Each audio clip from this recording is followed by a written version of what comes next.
security sector ke engwe ya di-thematic area santse supileng tsa di-reform empa o no ha o thibele mmuso teng ditulong gore when the pace ya di-reform ntse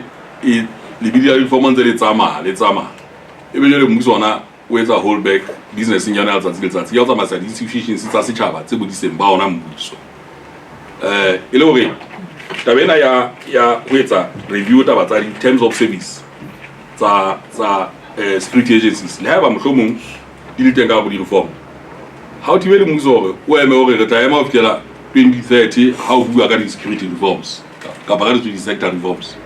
mmuso o ntse o lokela ho etsa mosebetsi ona letsatsi le letsatsi e le hore o arabele diphephetso tse dileng tjhaba sa Basotho di-reform di ke tsa tshwara tshebetso ya mmuso ya letsatsi le letsatsi ebile haeba hona tjena re santsane re suana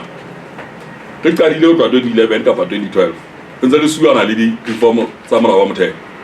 o ntso na le economic sector reforms o ntso na le thematic ho na le public sector ho na le judiciary leng kaofela banna ke bone ka re tla fihla o tsona ka 2040 so mmuso ne ke kwa emela tabeng ntate Tau hore o arabele ditlhoko tse tobaneng le setjhaba sa Basotho e nngwe hape taba eo ne bua kana kona tjeyane ne ya bona hobaneng soleng tse sa kiri ka kgola se ke arabile e nngwe ke ya rona hobaneng taba ena e bonahala e favor ka masole fela ha ntate taba ena e favor masole fela as we speak now kae toropong mona ke belela hore ka nna hona le montso se jana le taba tsa di-promotions ka ga Lesotho Police Services so ke a gola o ke ha nepala hore di-promotions tsa tswa etsala ka ga LDF each of these institutions di na tsela yona ya tshebetso ha ona re ke ka rena ho ba leng ba bangwe etsala tjena ba sa etsale tjena e mo le mongwe etsa ka mgo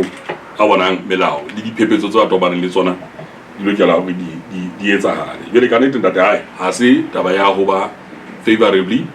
ka ho mohlomong hano ka rena ha ene sa sentse ka rebelo senyene eso teng re tla ya neng hobane I cannot speak for the police ha ke ikarabele yona empa ene sa se le yona ka mokgwa tshwanang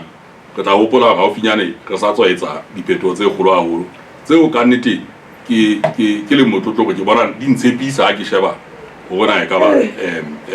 tsela ya tshebetso ya NSS e jwang as opposed to kgwedinyana tse mmara tse fetileng ntse ke dumela hore le bona ka mokgwa tshwanang e tla re ha re fihla re tsitsa maikutlo ho bona ebe re a bona ebe ha re etsa le se